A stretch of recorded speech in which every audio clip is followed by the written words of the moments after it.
सामाजिक जीवन, तो सामाजिक जीवन में क्या थे, एक तो समतावादी है ना, एक साथे रहने वाला, मतलब ज्यादा भेदभाव वाला ना, वैदिक काल में ज्यादा भेदभाव नहीं था। वर्ण व्यवस्था भी था, है ना, वर्ण व्यवस्था कर्म के आधार पर, वर्ण व्यवस्था कर्म के आधार पर था, कर्म के आधार पर, नोट कर लीजिए, है ना, वर्ण व्यवस्था काम कर्मों के आधार पर, काम के आधार पर तबे वर्ण व्यवस्था, यानी कि कोई रक्षा करे काम कर रहा है तो क्षत्रिय है ना, वो कोई ब्रह्म तपस्या कर रहा तो वो ब्राह्मण है ना, कोई पूजा करा रहा है तो वो पुरोहित है ना, तो वो काम के आधार पर ही गिनता था, ना कि जन्म के आधार पर। ये 9वें मंडल में है ना, ऋग्वेद के 9वें मंडल में। कहां पर आपको मिलेगा, तो ऋग्वेद के 9वें मंडल में। साथ ही दास प्रथा का 10वें, ऋग्वेद के 10वें मंडल में वर्ण व्यवस्था का वर्णन, क्यों, इसकी उत्पत्ति कैसे हुई ना, और साथ ही साथ इसमें दास प्रथा है ना, साथ है दास प्रथा की उत्पत्ति। हाँ, एक चीज और, दास प्रथा की उत्पत्ति तो है, लेकिन दास प्रथा में अगर हम बात करते थे, यूरोप से कम था। जो आज यूरोप है ना, यहाँ दास प्रथा की चलन थी, लेकिन यूरोप के मामले में एकदम कहे ना, तो आधा से भी आधा, बहुत कम लोग खुद काम मतलब ना किया भी करते थे, मिलजुल के किया करते, क्योंकि यहाँ पर समतावादी अधिकार ज्यादा था, है ना, भेदभाव वाला ज्यादा नहीं था, लेकिन यूरोप में ज्यादा था, है ना। तो ये याद रखिएगा कि, है ना, ये वर्ण व्यवस्था और दास प्रथा की उत्पत्ति तो हुई थी, लेकिन किससे, यूरोप से कम था, यहाँ ज्यादा नहीं था। और साथ साथ ना स्त्रियों का उपनयन संस्कार भी होता था। तो आप लिखिएगा कि स्त्रियों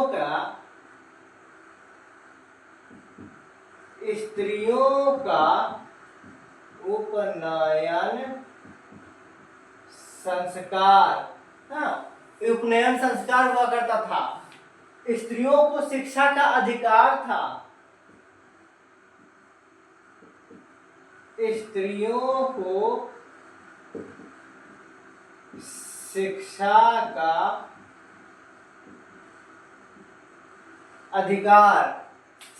अधिकार था, है ना। बाल विवाह जैसे कोई चीज नहीं थी, बाल विवाह नहीं थी, और साथ में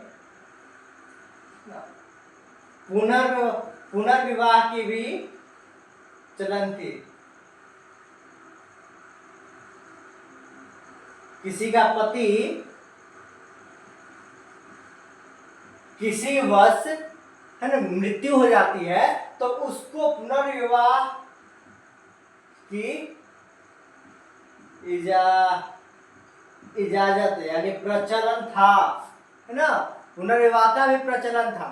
और ये कहते हैं कौन, है ना, अंग्रेज लोग, हम आके यहाँ सिखाए। माना कि यहाँ कुछ सती प्रथा भी थी, ऐसे नहीं है, लेकिन यूरोप से कम थी यहाँ। और साथ में वहाँ अगर हम बात करते हैं आदि भारत की, तो जो वहाँ दास प्रथा खत्म किया था ना, अब देखो तो आज से आप 1757 से जब ना कंपनी यहाँ आई, कंपनी दास खरीदना यहाँ, जब यहाँ पर 1757 में प्लासी के युद्ध के बाद खुद का वो शासन जब यहाँ स्थापित कर लेता है कंपनी बंगाल पर, तो दास प्रथा यहाँ के अफसरों को ना उनके रहने के साथ साथ उनके मजे के लिए दास प्रथा वाला चीज अपनाता था और वहां पर खत्म किए हुए था।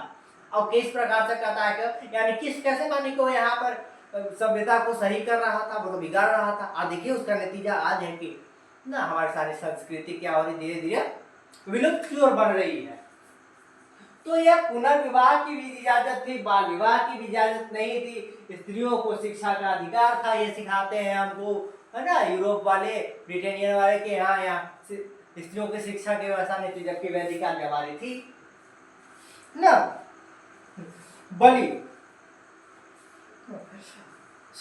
और लोग यहाँ पर ना एक और कहते हैं कि टैक्स, वहां जबरदस्त है, लेकिन यहाँ बलि दिया करता था। अब बलि पाने, किसी को मारने वाला बलि ना समझे, बलि का मतलब होता है टैक्स, है ना, कर। ये खुद लोग दिया करते थे खुश होके, है ना। और खुद टैक्स क्यों दिया करते थे पता भी है? ताकि उनको मुसीबत में वो टैक्स जो जाएगा वहां जमा होगा राजन के पास, इनके ना भंडार में, ना राजन के भंडार में जमा होगा, यानी कि राजकोष में, जो कि मुसीबत में वहां काम आएगा, ना कि उसके लिए हुआ करता था। राजकोष इसीलिए होता था कि यानी कि पूरा जो कबीला है, वो राज्य है, उसके लिए मुसीबत में काम आए, है ना।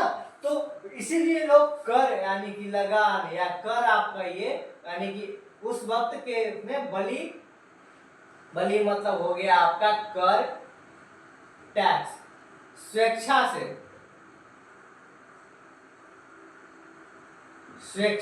खुद, स्वेच्छा मतलब अपने से खुश होकर देते थे, है ना। और यहाँ न्याय अधिकारी का कोई उल्लेख नहीं है कि यहाँ न्याय व्यय हुआ करता था, है ना। न्याय व्यय वो पता है ना, जो राजन के और सभापति और समिति का ये नहीं हुआ करता था। अब है कि जैसे कि सब हो गया कि सामाजिक जीवन, ये तो राजनीतिक जीवन वाला था, लेकिन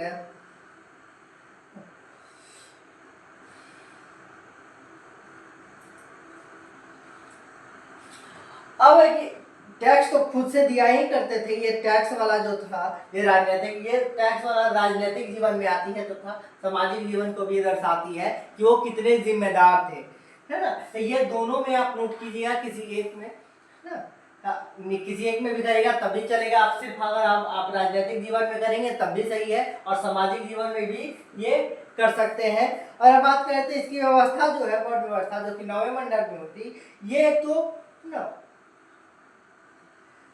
पितृसत्तात्मक परिवार थी। कैसी सत्तात्मक थी? पितृसत्तात्मक, बोल रहे हैं, नोट किया, पितृसत्तात्मक थी। सामाजिक जीवन कैसे थी? बोर्ड पे नहीं, यहाँ पर बचा है ना, तो कैसी थी?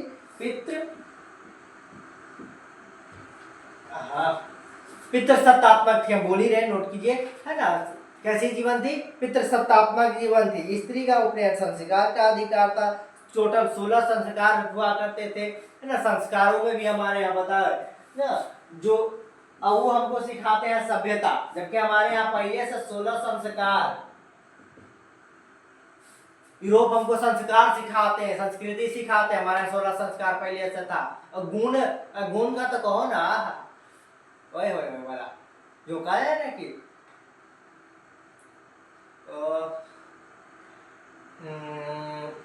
जो 36 के 36 गुण मिलते हैं, है ना। जब याद आता है कि 36 के 36 गुण मिला, तो 36 के 36 गुण पहले संस्कार, 16 संस्कार और 36 गुण का वर्णन है ना। ये सामाजिक जीवन में है हमारा, वैदिक काल में वो सिखाते हैं हमें कैसे करना है ना। गणतंत्र सबसे पहले भारत में ही था ना, वैशाली जिला, फिर लिच्छवी आई ना, जो बहुत से हैं। इससे साथ साथ बात करें तो विदुषी महिला हो ना।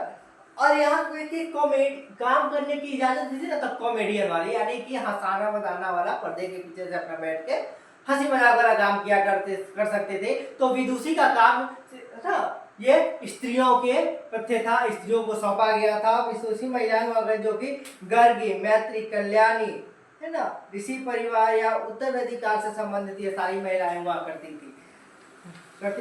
और बात करते हैं कि इनमें खाना कैसे, भोजन, अब है कि जब ये ऐसा चीज हो गए तो ये भोजन करते थे ना, तो ये भोजन कैसे करते थे? तो भैया तब तो ये शाकाहारी भोजन ही करते थे, मांसाहारी एवं शाकाहारी दोनों का प्रचलन था ना।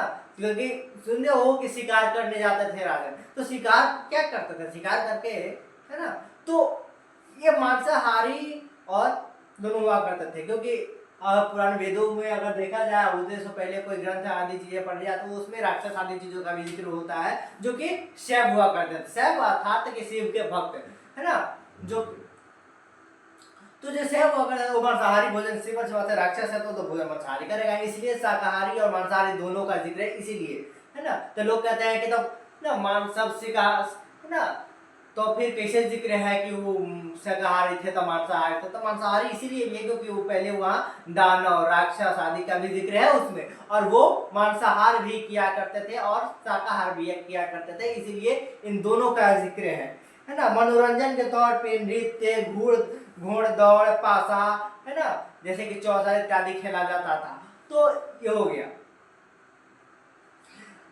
अब देखिए आर्थिक जीवन कैसी थी, तो आर्थिक जीवन के लिए अगले वीडियो में आप बने रहिए, सब्सक्राइब कीजिए, शेयर कीजिए। आपके वैदिक सभ्यता, प्राचीन भारत की वैदिक सभ्यता पार्ट 2 कक्षा इतिहास की में आपके ये पार्ट 4 में आर्थिक जीवन की कैसी थी वैदिक काल में, ये लेकर आएंगे। तब तक के लिए धन्यवाद।